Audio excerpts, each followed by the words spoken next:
Why did you used to be into movies? But stop. Only thing that was really... So, I was never really into movies. I was into black movies. So, I love Paid in Full. I love Poetic Justice. I love Don't Be a Menace to Society. I love all the Spike Lee movies. But it was like, after you watch those over and over and over again, they get old. That's why I don't do it. That's why I don't watch them over and over again. I watch them every once in a while. Nah, like, I'm talking about I had all the Fridays, all the Rush Hours. I had that's all of them. Because I hate it. Like, I can't watch a Marvel movie. I will fall asleep 3 or 4 times throughout that 2-hour movie. Like, I went to see Infinity War, fell asleep twice. He told me when he fell asleep on Black Panther, too. Fell asleep on Black Panther, too. Like, all those movies I fell asleep on. Maybe superheroes don't, like, you're just not interested in that genre. I'm actually very much interested in Batman, but that's it. I can watch Batman over and over again and not get tired of it, but any Marvel or any other DC... Is it because how the movie is made? If it was made differently, would it make a difference? It's just not interest. I think Batman, I'm more... He's more into real life? Yeah. Like, I'm more into, like, his high roller lifestyle compared to, you know... And I like Peter Parker, too. Rich guy. And don't get me wrong, I like that Bruce Wayne, too, because, like, I've watched all the old Batmans, like, the one with Mr. Freeze. Love those ones, but it's like the Christian Bale, like was it Christopher Nolan? Yeah, Batman's like those are my favorite. I feel like you like Batman too because you identify with the level of complexity he has mentally, and you like his thought process. Yeah, that too. But as a kid, I only liked Spider-Man and Batman. Those were the only 2 superheroes I really got into. I was never a big fan of superheroes. You too? That was me. Yeah.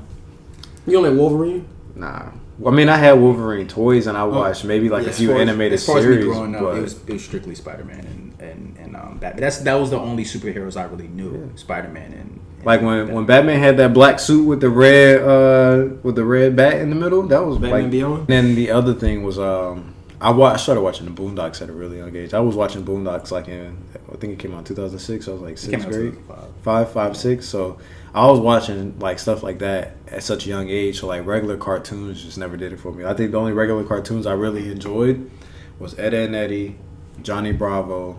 Of course, I love Codename Kids Next Door. Nah, I didn't like Courage. Codename Kids Next Door. I thought that was one of the most creative shows too. It was like I still watch devices like the ketchup guns. Yeah, that was cool. Like who thinks of this shit? Like that's crazy. Yeah. I never questioned any of that. And then the whole tree houses. Everybody has their own tree house. Was that tough. was wild. And then I didn't really like Grim Adventures of Billy and Mandy. I thought all that shit was hella weird. Like I liked all these shows. I thought Courage the Cowardly Dog was. I was like, I can't really watch this by myself. The only thing I really liked was when Houston would go. No. When he pulled out the mask. When he pulled out the mask. Yeah, that's the only thing I found funny, but like I felt like I always felt like the villains and everything was creepy as hell. Yeah, every time I was just like, "Yo, what's this?" I was like, "Y'all are damaging us." Like, y'all like, come on. That was my all-time favorite cartoon. Nah. And then, Courage the Cowardly Dog. Yeah, that's wild. It was one episode I would never watch by myself though. The Curse of Ramses with the CGI got Return the Slap. You ever seen that? Yeah, that shit was creepy. That was probably the last episode I watched. That's my favorite one. Nah, I watch it now, but that's part of my routine in the morning while I'm doing like push-ups. I watch my Courage the Cowardly Dog. Oh, hell no. I fuck with Dex's Laboratory too. Dex's Laboratory too. DD, get out of my laboratory. I was like, they had some adult jokes in there too. Yeah, they had adult jokes in all those cartoons. Yeah, like a lot of them. When they can get away with the thing with Grim Adventures of Billy and Mandy, I never thought it was funny. I didn't either. I thought Billy was so fucking stupid. Yeah, I was like, I can't understand it. Like I would go to class and people would sound just like Billy, and I would be like, like just to laugh. Like I was like, that shit's funny. I actually enjoyed that one too. Yeah, I was never a huge fan. Like, no, it was really stupid. The thing that like I could watch and nobody else will watch is Tom and Jerry. I still watch Tom and Jerry to this day. The thing is, though, I never watch Tom and Jerry like straight up. Like I'm watching Tom and Jerry. Bro. I always put it on in the background. When you're multitasking. Yeah, like when I'm playing a game or something like that, I have Tom and Jerry on always. Like I always watch. Tom you and can Jerry do that because it's not really narrative driven. Yeah, that too, and they don't talk anyway. They don't talk anyway. You can look over any second. You can see somebody getting an iron dropped in their head or getting hit in the face with a toaster or something like that. You don't need to know what happened before. You just know that happened. That's funny.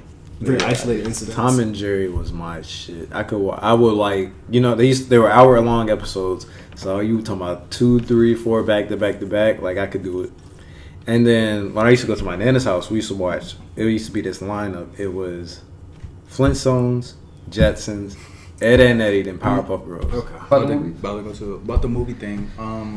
You said it's like it's a waste of time. So what do you feel is worthy of your time? Since you feel that art form is a waste of your time. Are you asking what does he do for recreation? Huh? Are you asking what does he do for recreation? Basically, yeah. More sports now. Because I used to watch more sports? Yeah, I used to watch more like animated shows and those movies than I did sports. When you used to watch movies, did it ever bring you happiness? It was just more or less into the plot than emotion. As far as the sports, when you watch sports, does it bring happiness? No, it's definitely the same thing. Tactics. That's why I don't watch football, because it's just tactics I can't. So you don't. So you wait. Hold on. So you don't gain any type of happiness watching anything on the television. Like you don't see anything on television. Like, damn, that makes me happy. No, the thing was, I used to watch This Is Us with Sydney. Like back then, this was like when it first came out, and we were good. Like I would watch This Is Us, and she'd like all. I don't know if you know anything about This Is Us, but it's like this like roller coaster show of like emotions, and I would just be sitting there watching it like dead, like straight face. And she'd be like on the verge of tears. Same thing with Grey's Anatomy. I've watched a lot of Grey's Anatomy. Is This Is Us like a? Would you say it's like a girl show? No, it's like a real life show. It's like a real life trials and tribulations. Because essentially, it's like this black dude was adopted into this white family, and he amounted to something, had his own business, and then went and met his father, and like told pretty much was like, I'm everything you should have been. This, that, and the third. And interesting. And of course, there's more seasons, but season 1 was pretty much that. Do you feel you can ever watch something like watch a movie and it will make you cry?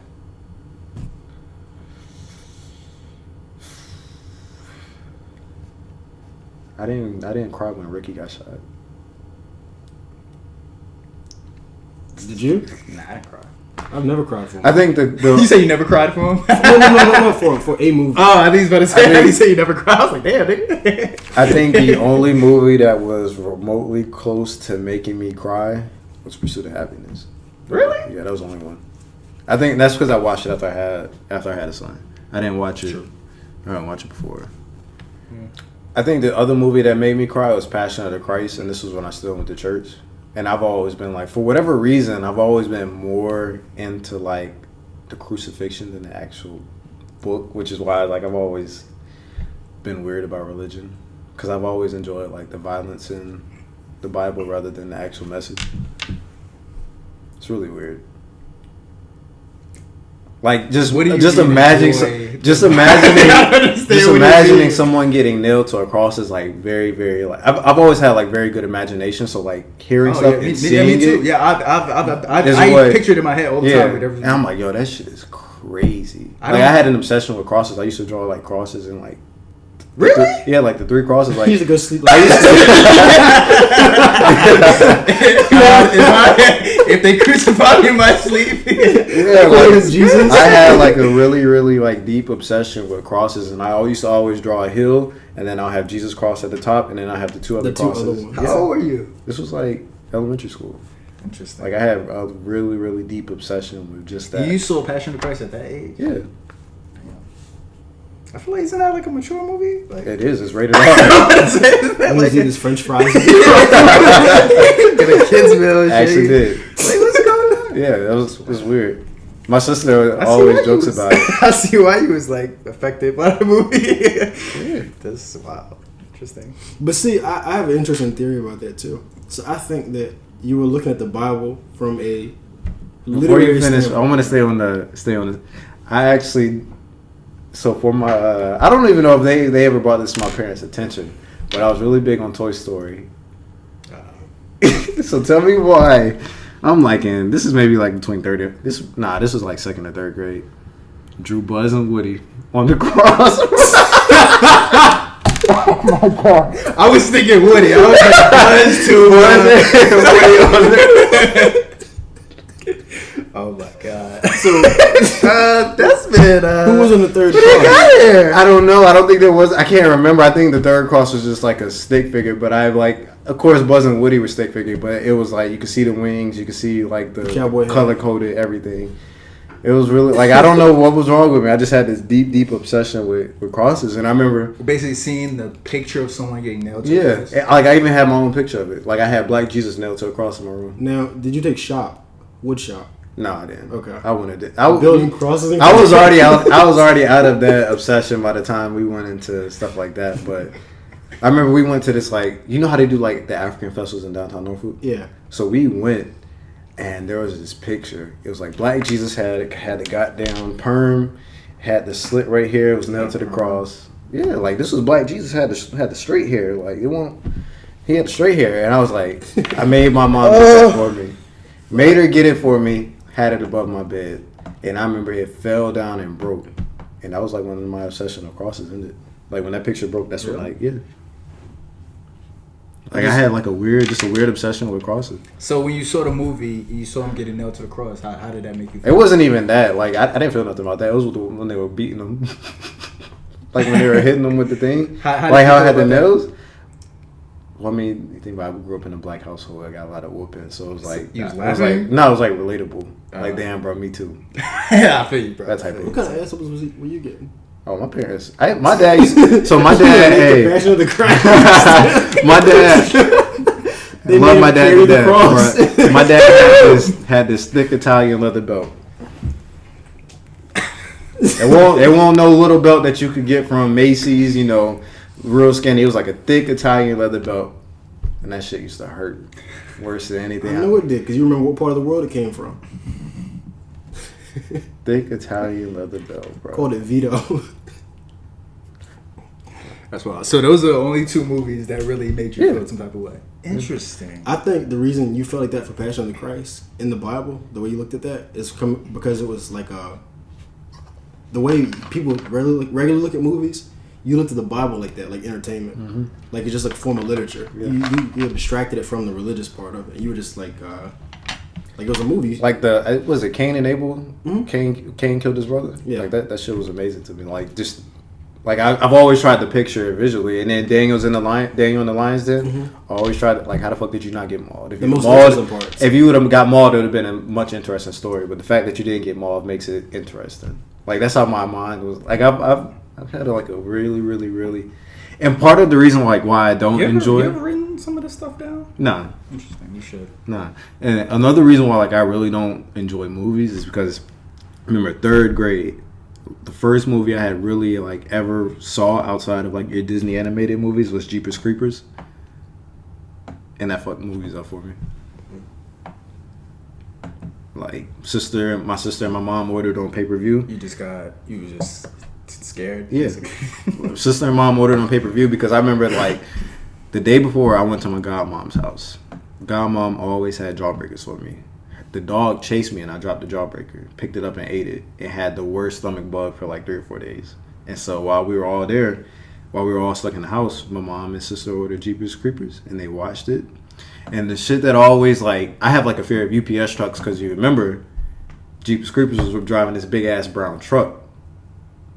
I need to watch that movie again. But like he was driving a big ass brown truck and like ran up on the car, fucked they shit up, didn't have the eyeballs he was looking for.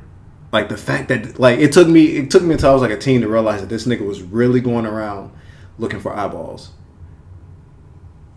Yeah, that's where he got scarred. Yeah, like he got scarred. It took like I used to be like under the covers like watching it like that. Like my sister, there's a 7-year gap between me and my sister. So my sister every Halloween is watching what is it, Friday the 13th? Yeah, Friday the 13th. Jason versus Freddy, all these. So all these movies are on in the house. When I tell you I'm going to sleep, every light is on. Like I'm walking past the switch, turn it on. Walking past another switch, turn it on. Walk into my room, turn it on. Then I go back and turn all the lights off and run to my room. Yeah, I used to do that. Just the cross on your wall. It's crooked. You straighten it out. That's why like having that older sibling and then like me not being open to scary movies period is like why I don't watch a lot of movies to begin with, and then why I don't watch scary movies to this day. Like obviously I know it's never gonna happen, but it's still like that fear, that inner fear since I was a kid. That's why I can't watch. Like watching. I feel like you would get over it if you realize. I watched Us. I watched Us. Us is a good. Not Us. Not Us. The one before. The one before. What's the one before it? Get Out. Get Out. I watched Get Out. I watched Get Out and I fuck with it. That's not a But scary when movie. bro was like staring into like that shit is frightening to me. Like nigga, why are your eyes this big? Why are you not out the house yet? Type shit. Like. And then I get more fear out of like kidnapping scenarios in movies than I do like anything else.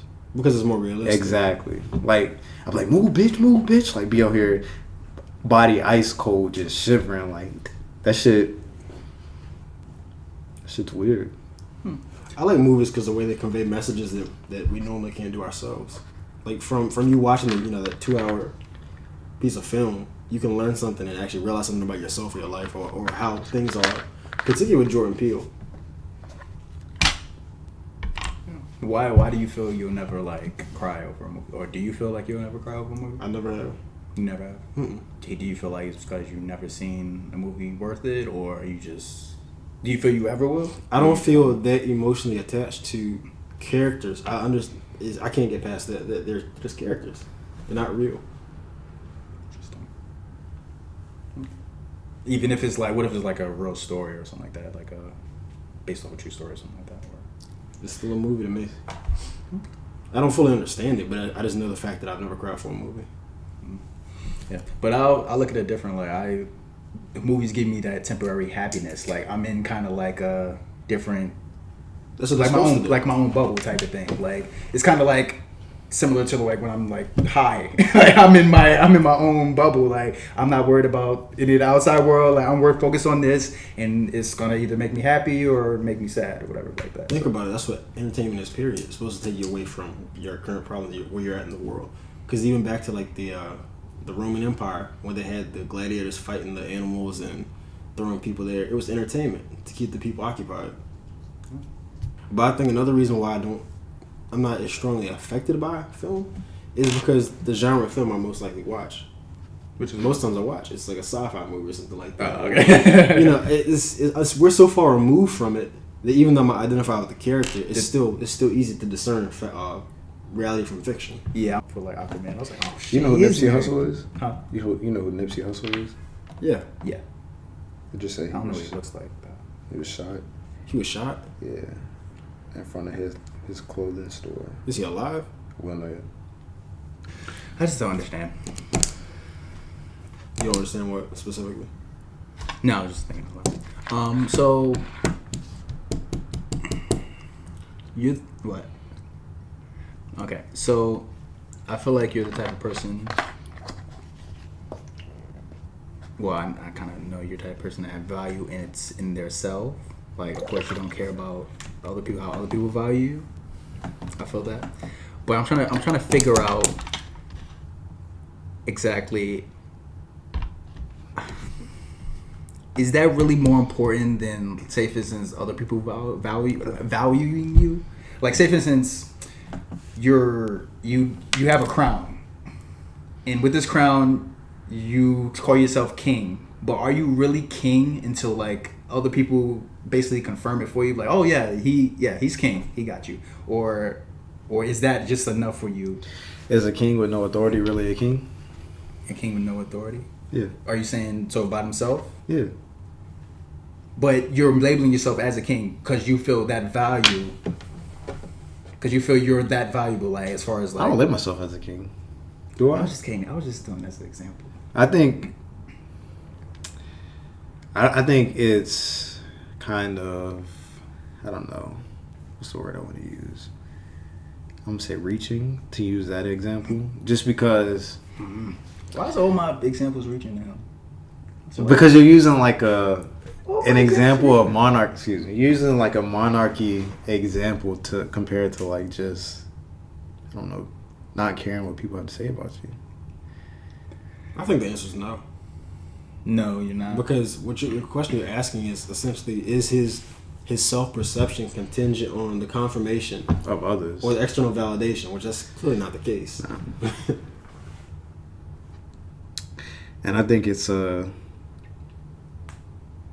It's a short-lived road to go down if you're seeking, if the importance of your life is dictated by others, because then they have control over you.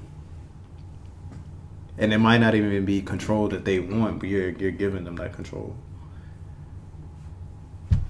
And to give anybody control over like how you view yourself, that's just setting yourself up for a disaster to begin with. Because inevitably they're going to be gone. Exactly. You're never going to be satisfied with anything you do in life, because at the end of the day,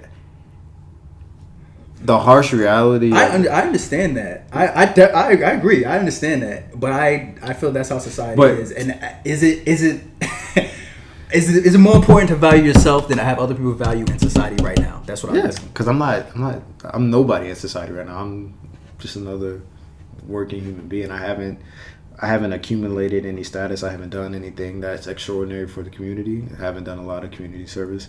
Most I've done is the behavioral therapist job, and that's it. So it's not like I'm of like some status to where I'm able to put people on, or I'm able to provide for them better than they can provide for themselves. Like I'm going through life just like they are.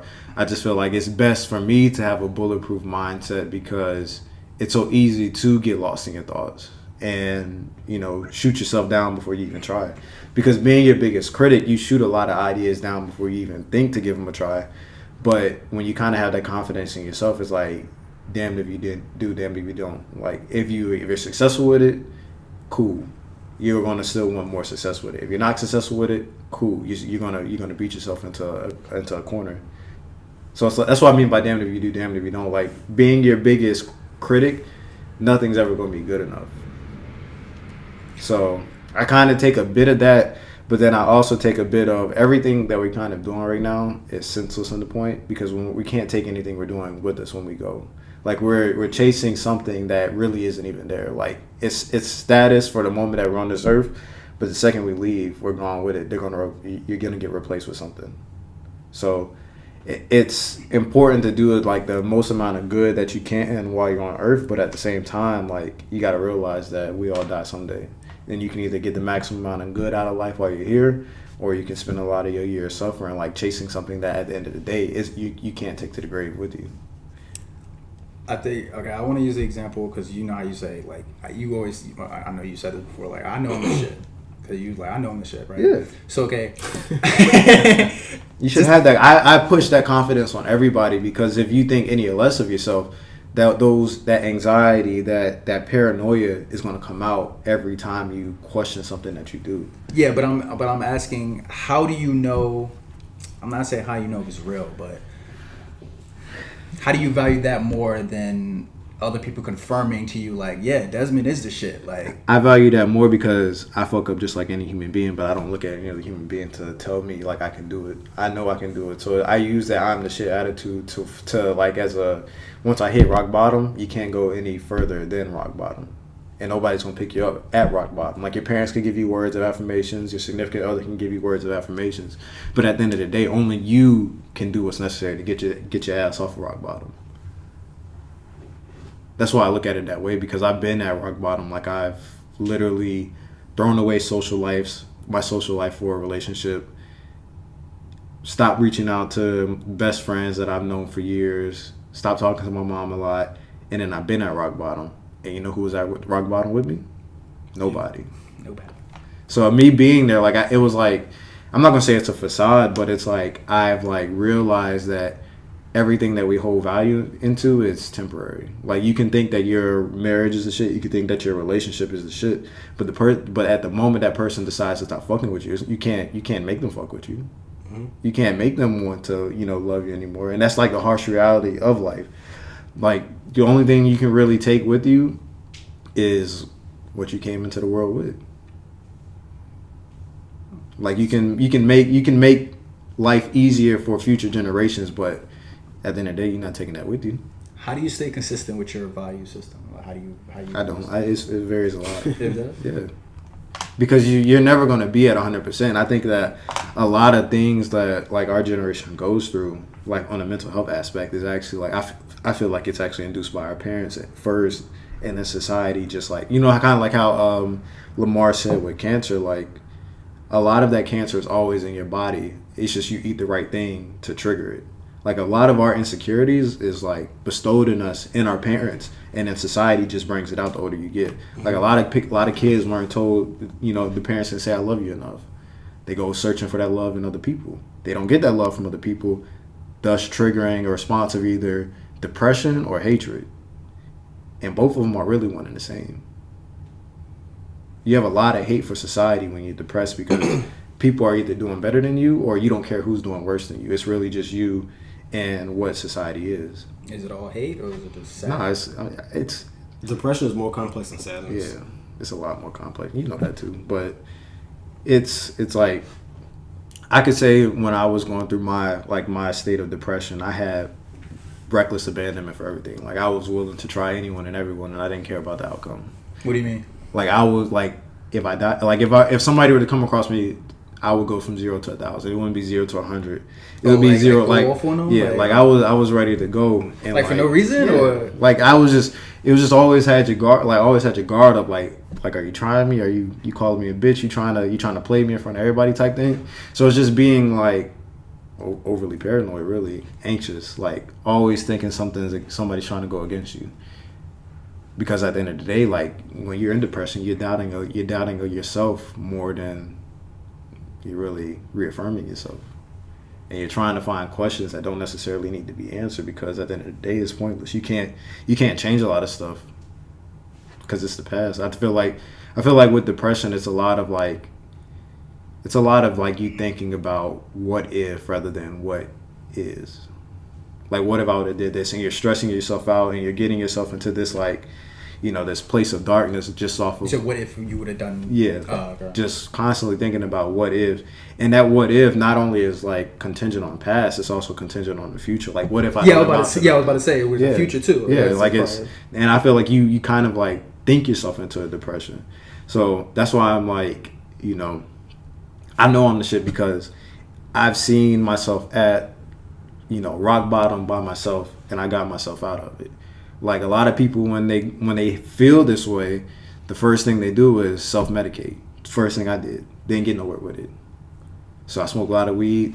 Weed numbed my emotions to the point where I didn't give a fuck about anything. Like, I didn't care about emotions at that point. And then I stopped smoking weed, and it was like everything that I was running from that led me to smoking weed came back and hit me all at once. So I'm trying to balance a relationship of happy emotions with a whole bunch of anger and like pent up aggression for no reason.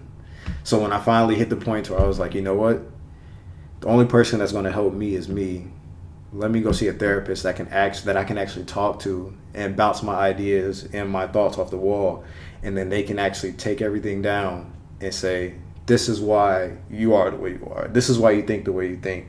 This is why you do what you do.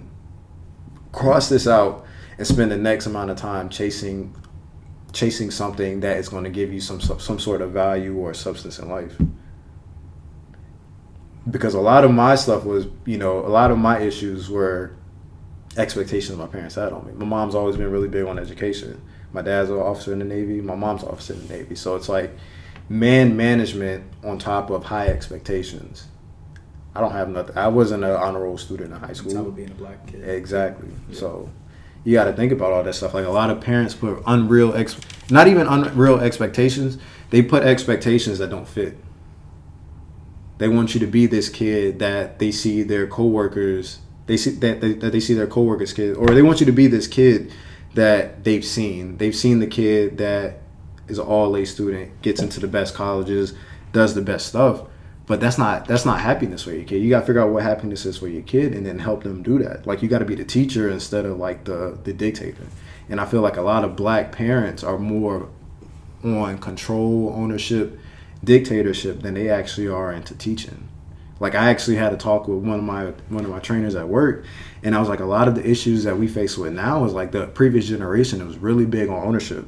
And what I mean by that is like my dad would, you know, like I said, I love my dad to death, but my dad will gift you something, but there's still that ownership tag to him to where he bought it. Mm-hmm. And if he wanted to take it, he can take it. Have you ever experienced something like that? Nah, yeah. So if you think about it, if you're gifting somebody, that's no longer yours. You gifted it out of the kindness of your heart. To sit here and try and yank it because that person isn't doing what you want them to do, that's manipulation. Mm-hmm. A lot of people who go through depression, a lot of people who have sadness, all forms of manipulation associated with that, and unreal expectations on top of that. So if you're gifting somebody and then turn around and snatching it because they're not doing what you want them to do, you're fucking up their reward system at the end of the day. You're fucking up how they affirm themselves and what they're going to do to get that again, because it could be taken away at any point. And that's why I adopted the mindset, like, it's all pointless at the end of the day. Like, yeah, we're getting this temporary joy of happiness, but really the happiness that you get is like investing in yourself. Like, a new pair of shoes ain't investing in yourself. You get a whole bunch of happiness because a lot of people are fucking with your shoes, but it's not a new pair. It's not happiness. It's attention seeking. And attention seeking, yeah, they're gonna fuck with you when you're hot, but when you're not hot, nobody's gonna say nothing to you. Like, actually investing in yourself is like taking time out to sit in the dark corners of your room and understand what loneliness is and how to deal with it, instead of not being able to cope with loneliness. Thus, you're forcing yourself into toxic relationships and then bringing that person down because you don't know how to control yourself and how to be alone. Like, that's why a lot of relationships fail, because people don't know how to be alone. Yeah. And if you don't know how to be alone, you don't know how to be yourself. Because you're obviously not doing what's necessary to make yourself tick. Exactly. When you're alone. Exactly. So I had that. Like, when I stripped myself raw, when I cut the social media, when I did all this stuff, I wasn't doing it for me. I was doing it for a relationship that I felt I needed. Mm-hmm. And that's why I fucked up at. So I spent like the last 2 years like building myself up to not need social media, to not need anyone, to where if a relationship fails, I still got me to fall back on. I don't need mom and dad to fall back on. I got me to fall back on. Because at the end of the day, mom and dad got their own issues. They got their own marriage that they're trying to handle. They got their own bills, taxes, going to work, feeling undervalued type stuff. Same stuff we feel now, per se. Like, you can't let your happiness be dependent on anyone, because that's a recipe for disaster. So what I did was I like stripped everything down, and in the part of it I had my son, and I was like, I can't raise another human being if I don't know myself. So I like figured out what it is I was into, and I dedicated myself to it. Went to see a therapist like on 3 separate occasions. I would go for like 3 sessions. You get 1 session a month. Did it once, and I was like, all right, maybe I have it. Relapsed, started falling back into the same patterns. Then I went back again. Everything was good. I was like, all right, I don't need a relationship. Then I had my son, and it was like, well, damn, maybe I need a relationship because I want my son to grow up with the people who birthed him. Didn't work out, so I went back to therapy. And it was like, you're constantly trying to fix something that's not necessarily for you. And being a perfectionist and a fixer. What exactly were you trying to fix? The relationship? Yeah, like I said. Yeah. I think you were trying to make it. Nah. Like I said, I was learning who I was I was trying to learn who I was and fix a relationship at the same time. You can't do both. It's impossible. It's literally impossible, because you're going to drive yourself insane. Like, if you're at depression, you have trust issues with not only who you are. Yeah. If you have depression, you have trust issues not only with who you are as a person, but everyone associated with you. Mm-hmm. So if you have those trust issues and trust is broken, your word is no longer bond. Actions are bond. Like, once trust is broken, actions have to make up for what words no longer can provide you. Because words of affirmations is how everybody gets their tick. Once trust is broken, then there's action. And even if you want to give somebody the chance to see their actions, see if their actions see out what they're actually saying. And a lot of people don't have what it takes for their actions to pan out. And so I know my actions is going to pan out, like, of what I'm saying. I know even if I broke the trust, if I'm saying I wanted to work, my actions are going to show that I wanted to work. It might not be overnight, it might not be a week, but eventually, like, me reprogramming my brain to where I'm like, I want this to work. I'm going to stop doing what I'm doing to fuck up the relationship, and it's going to pan out. And it always does, because my actions are bond. I don't believe in my word being my bond, because I say a lot of stuff. Like, I've learned that I have a hard time saying no. So if I say I'm going to do something, then I'm typically going to do it. So that's how I learned that. And then what else? You can't force somebody's actions to be their bond because you've done it. And I feel like a lot of us, like, if we say I can do it, then you put those expectations on somebody else because you feel like they can do it as well, when really that's just not where their mind or their heart is at that time. Like, you can't force growth on somebody if they're not willing. And I feel like Is it fair? No, but is it life? Yeah. It's hard to get over though. It is. It's a tough pill to swallow. Coming from someone who, like myself, I could be considered a control freak. Like in a situation where I'm not completely in control, I feel uncomfortable. And to me, it's I can tell very easily. Do you have an example? Anything like I want it could be work related. Exactly how I want it. Yeah, it could be work related. It could be how your house is organized, how your relationship is set up. Like one thing that I noticed about myself is I realize I'm in a depressed state when my room goes to shit, and I'm not washing dishes every night. Because your space reflects your mind. Exactly. Wait, say that one more time. I realize, so you get depressed because of it? No, I realize I'm in a depressed state. Like there will be something that is weighing down on me, and I'm doing everything in my mind to try and solve it, not realizing that I'm digging myself deeper into a hole. And then 2 or 3 days will go by, and I'll look around and I'll be like, "This isn't me. Like it's not me." So I will literally have to clean out everything to get back to where I am, and me doing that in itself gives me the urge, like, okay. Now I can go to the gym. Now I can go do the podcast. Now I can hit up X, Y, and Z because I'm in a state of mind where I can respond and not be attitudinal or in a mood. Like it's literally the simple stuff that we constantly overlook, and it's staring us in the face every day. Like when I'm positive, bed is made every day. Meals are prepped night before. On a schedule of when I'm taking a shower. If I'm taking a shower at night, then I know I probably went to the gym. I'm taking a shower in the morning. I know I'm going to the gym at some point throughout the day. Might not know when I'm going, but I'm still going. Like I'm able to literally dictate everything in my day to where all I'm doing is checking off boxes instead of trying to figure out what I'm doing while I'm doing it. What you just described, that's his optimized self. And so what he's saying is that anything else that's abnormal from that, that's outside of that, there's something that caused that, and it's not normal. So he needs to correct that. It's like a chemical imbalance almost, but I don't know if it's that deep. Like I've done a lot of and my son's mom helps out a lot with like how we parent him, but we've like really pushed the independence. So like he'll go into the opposite side of the house and watch TV, and I'll be on the other side of the house cleaning up. Like I can't be in there just like sitting watching TV with him because my mind will be in 101 different places the entire time. Like if something's not done, it's hard for me to be in the moment. Because then I'm like, damn, I still got to wash dishes. Damn, I still got to go clean them. Damn, I got to wash dishes. Damn, I got to fold clothes. Damn, like, I got to clean the sheets because he peed in the bed the other night. Like, shit like that. So if I'm not constantly moving, if stuff isn't done, then my mind starts going off like, it's like a whole bunch of alarms and I'm constantly hitting snooze until it like pushes me into a hole to where now I'm thinking about shit I shouldn't even be thinking about.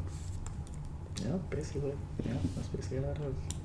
And I'm not gonna lie, a lot of like what allowed me to make that shift and realize what was wrong was like giving up video games. That was part of it? How? Because I'm really, really competitive, and it was getting to the point where like the rage that I would get when I would lose would be like blind rage almost. When I realized that I was being more mad about something that had no value than I should have been. So, would that like affect your whole mood? Yeah. Like if somebody's... Like it would turn you go back into the depressed... Oh, wow. Yeah, like I realized that like if I was obviously neglecting responsibilities by playing the video game. With me though, I try to go to the video game to deflect from that. Exactly. From that. And it only makes it worse every time. And then of course you lose. You're like... Like let somebody I can't tell you how many controllers, how many iPhones I've broken because I've been doing something I wasn't supposed to do instead of doing what my mind was telling me to do. Like damn, I gotta wash clothes. Well, let me go ahead and play Call of Duty right quick. Lose off some BS, throw the controller. Now I don't want to work. I remember like 2011 I had got a Xbox controller for Christmas, like a glow in the dark one. Then I had an iPod Nano. Or not iPod, an iPod Touch. Was playing at 2K, lost on something, threw the controller down, cracked the screen. A day after I got it. But I didn't realize like what was going on until like I started like learning more about myself. And I'm not gonna lie, like I could say all this stuff, but I still go through the same stuff to this day. I'm just able to correct it sooner within a 2 to 3 span rather than a 2 to 3 month span. Because there'll be times where I Like my living space would just be shitty for months, and I just wouldn't know what was wrong with me. And now it's like, okay, your mind is elsewhere. Do this stuff and see how you feel after. Like it's really forcing yourself to do it. I think you know how we was talking earlier about you feeling like you was missing something. Yeah. When you like off of social media. I feel like I've been on that clip lately. I feel like I've been missing something. I've been having to get on social media, and it's fucking killing me. I fucking hate it so much. I like every time I pick up my phone, I'm just like, what is also like, what's going on? And I hate it so damn much. The thing is, I've reached the point to where like I'm back on social media, and I don't give a damn what's on social media. Like I haven't, like all my coworkers like post a picture. I'm like, nah, I'll post a picture when I'm ready. I've started this week. No, I've started doing it like 2 days ago. But like the time limit, I haven't been touching my phone like after the time limit. And I have my time, like my apps, especially like Instagram and Snapchat, in like 15 minutes. Yeah. I think I loaded to 10 minutes now, but after that, I just like, I'm done with it. I'm just do something else. Like I either go to Duolingo, look at some Spanish, and like keep doing that, or I would I would try to read too if I can even remember to, or something else on my phone. Like I have literally, I can watch TV on my phone and not be distracted. But exactly, it's getting to the point to where I think generations are only going to be worse off as their attention span shorten. That's true. Because if you're not able to keep yourself satisfied because your attention span is only so big, you're welcoming in a lot of idle time. So by that trend, it's going to go like, yeah. That's how society's going to go with it. Like it's part of the reason because economics is set up that way to where we're like a feel-good society. We do things that make us feel good. And you're constantly looking for the next hit every time instead of realizing what makes you feel good is whatever you invest your time into. Mm-hmm. And it's not, if you're investing your time into material things, you're always going to be seeking the next material thing. And you're not going to realize that you're putting yourself into a cycle that's never ending because there's always going to be one material good that's made better, that looks better, that's engineered some form or fashion different than what it is. That's just like the iPhone. Mm-hmm. You can literally relate everything in life, whether it's a car, whether it's clothes, whether it's a house, to the iPhone. Something's always going to be out that looks 10 times better, and you're going to feel like you need it. And you're going to be competing not only with yourself, but with other people to get that, when really, like I said, it's all useless at the end of the day because you can't take it with you. It's cool, like I said, it's cool, and how I kind of view it, it's cool to set the next generations up for comfort, but setting them up for success is impossible because you can't dictate what their success is going to be. Mm-hmm. You should literally be setting up the future generations to where they have the resources needed to be who they want to be. But you should never in your mind think that I'm doing this for generations of success. You should think of it as I'm accumulating resources to where generations can decide how they want to use those resources. Because you could die and leave 30 million around for your kids, but if your kids don't know how money works or if your kids don't know how to utilize it, that's 30 million to blow. We talk about a new Lamborghini every year. Houses in the country you probably don't even have visas for. Like, come on now. But I do feel, back to the thing where you said where you're minimizing your screen time, I do feel better in a sense when I'm more occupied doing things, so I have a negative habit to ruminate over things. So particularly past incidents or things that I could have done differently, and like you said, we both agree we could think ourselves into a negative mind state. So to negate that, as soon as I feel myself thinking negative thoughts, I get busy. I find something to do. So like the way Dondre was saying is how we can, maybe that wasn't Dondre. It was something that Dondre said I want to touch on. But anyhow, so I just find something to get busy. And whether it be cleaning or going to the gym or something like that, but just anything to get myself out of the mindset of where I was dwelling at. So, yeah, exactly. So Dondre, he was saying he gives himself 5 minutes, essentially, to complain or feel bad and then get on about it. That's all I give myself is 5 minutes. Because if I run any time over that, then I run the risk of just having that negative, like that dark cloud over my head.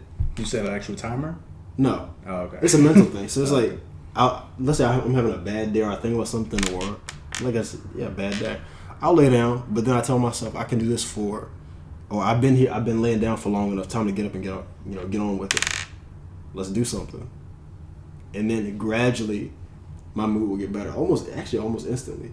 Like as soon as I'm up and doing something, I'm not focusing on that. That's not natural.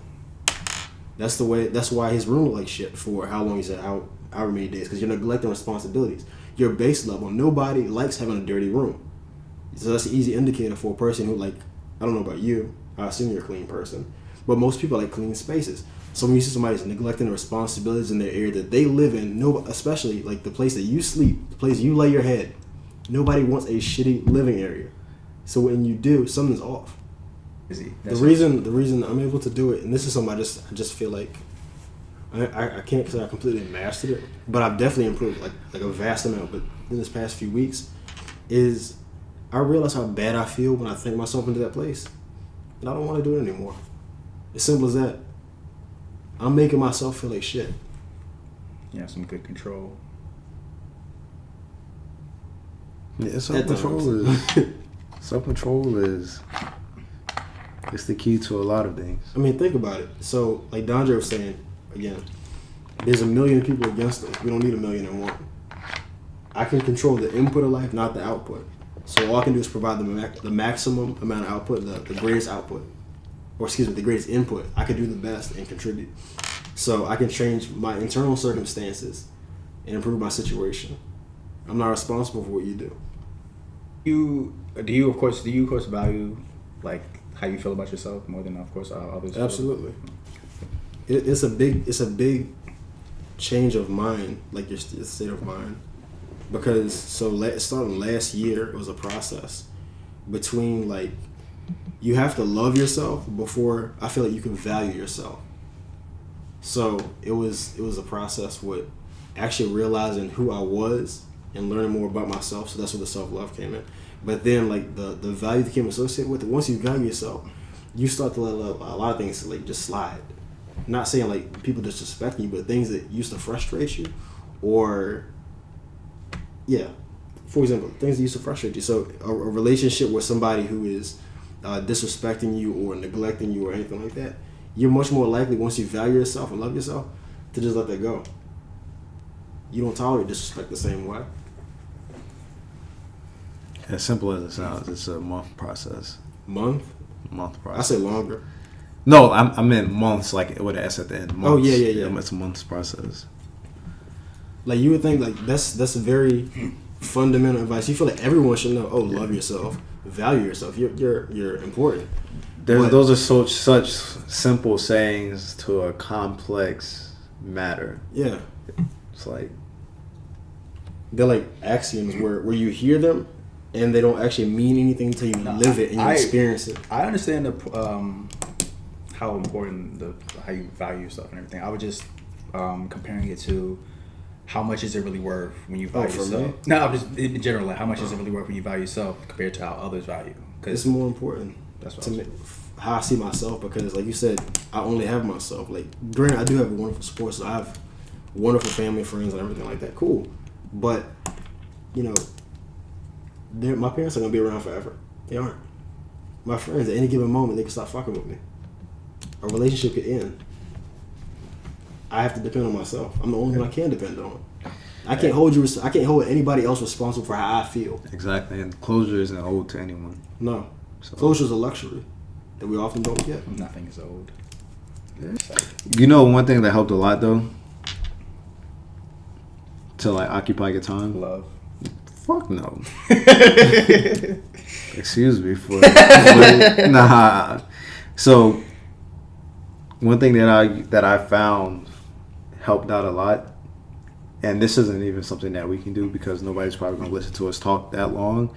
But I used to listen to the Joe Budden podcast. Like as soon as I got up, I would get up. I would like make it a habit in my mind to get up, make my bed, then go brush my teeth. Then I would plan everything else after that. Hold on.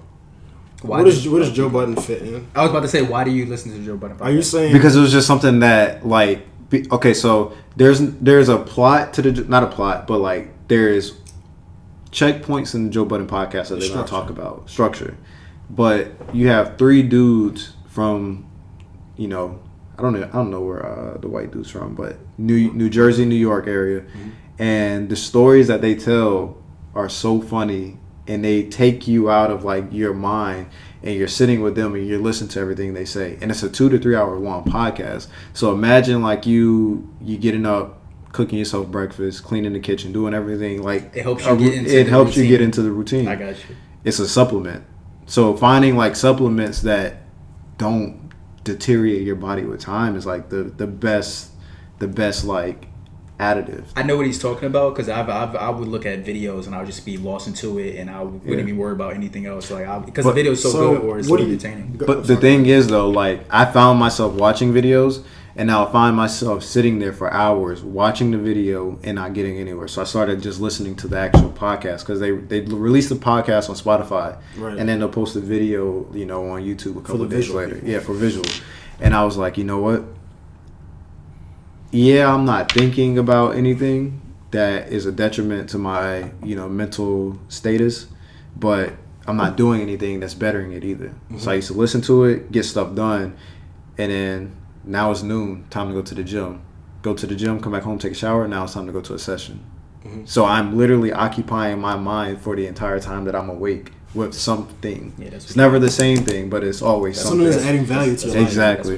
Okay. Yeah. So I was kind of curious to see like where you were going with Joe Budden. Yeah. So you're saying that's part of your routine. Yeah. So the same way like, I get up in the morning, the first thing I do is make the tea. Exactly. Then I do. It's something that you're looking forward to. Yeah. Tea, the yoga video.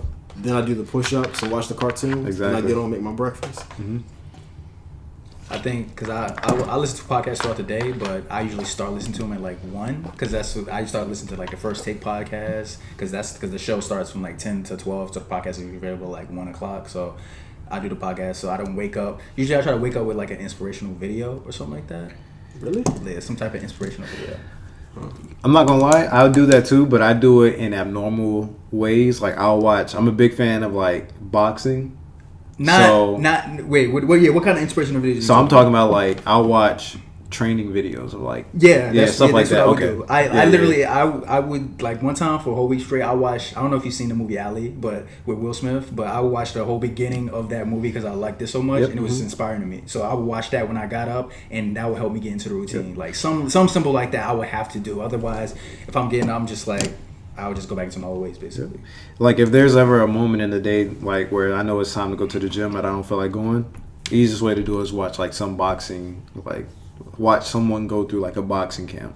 Yeah. So I used to watch, like, the Gennady Golovkin 24/7, like, for HBO, when watching them preparing for a fight, and that would get me into the mood to go to the gym. Like, simple stuff like that. Like, even though in the gym we wouldn't be doing remotely similar things, it still gets me in the mind frame of, like, what he's going through is 10 times tougher physically. So you know you can do it. So I know I can do it. Does that inspiration usually last throughout the entire workout? Yeah. Well, it's not even, like, the inspiration to last through the workout. It's the inspiration to do the workout. Yeah, okay. And I know mentally I can carry myself through the workout. So, stuff like that, like, pick me up, literally. I'm not going to lie. I've been working out before. And I would like probably stop between mid set, and I'm just sitting here thinking. And when you got the ball, I'm not even gonna lie. I did the same thing, and then one thing that started helping out a lot was like pre-workout. Like what exactly? Like stretching? No, pre-workout. Like the pre-workout it's like a supplement. mix. Yeah, and what that does, like, so. My dad gets these GNC boxes. I actually have that too. Yeah, GNC boxes. No, they. Pre-workout. Is it C4? Wait, you talking about the? Yeah, the brand. Is it C4? It's like in a small little silver. Black? No. Oh, no, mine's in black. Yeah, so he took it. I took this pre-workout that came in the GNC box, and it had me itching, but it also had me really focused. And that's the end of it. So you started stuck with it. Like, yeah, like there's side effects to it, but it like keeps my mind going the whole time.